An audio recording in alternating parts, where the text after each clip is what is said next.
Am I the asshole for refusing to attend my in-laws' Christmas dinner? My husband's family has a tradition of always eating out at a pizza restaurant for Christmas Eve dinner. Once we got married, it was expected I would join the family for this. Problem is, I cannot eat dairy, and this particular restaurant only has pizza, no dairy-free food at all. So last year I chose not to attend the dinner, and I just meet up with everyone after. My husband attended the dinner. My mother-in-law was upset with me, because they usually exchange presents at the restaurant and said it was rude of me to not attend. But I didn't want to watch everyone else eat and chose not to go. During this past year, my husband was diagnosed with lactose intolerance and doesn't eat much dairy now either. So we suggested that this year we would make homemade pizzas. That way it was still the pizza tradition, but we could make dairy-free options for ourselves. My mother-in-law said no and said that I specifically was ruining their family's tradition. She said we should all go to the restaurant still and the two of us should just eat beforehand.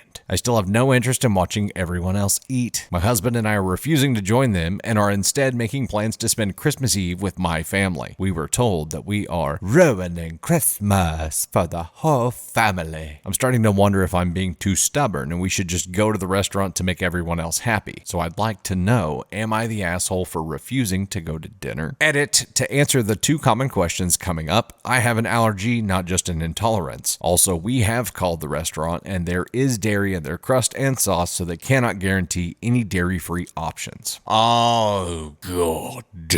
I think to determine if you're the asshole or not, OP, we really needed to know how many people go. How many people is your decision affecting? Because it sounds like it's going to move this entire tradition to a new place. And while I understand why you don't want to go, if your decision to try to move it means that 87 people now have to move with it and it's a change that is tough for them, then you might be the asshole. If it's less than 10 people, I don't think you're the asshole. And really, I would think that everyone would understand. And as you see new generations flow through these, people will probably end up wanting to change that location to somewhere different at some point anyway. Why does it have to stay there? All these questions that we don't get to know the answers to. It makes one just sit and ponder what could be. So we had a tradition like this at a particular pizza restaurant here where I live, and then the pizza restaurant closed, so it had to move, and it kind of moved to just different places. Change isn't terrible for this kind of thing. Without knowing what the reason is that it has to be at that place, it's hard to make a determination. But mother-in-law should be understanding of your decision not to go. You not being there because you can't eat there shouldn't ruin the whole friggin' event. You offended her by not taking part in the tradition, and that's it. And then when your husband became lactose intolerant, that's like, oh, well, she can't be pissed now because like most mother-in-laws, their sons are the bebés, and there's no way that she would treat him the same way that she treated you, right? But no, she gets pissed because you guys want to do something different. She's pissed at him too. So is it just the pizza restaurant? Is it the tradition of it all? What is it? And I think for OP,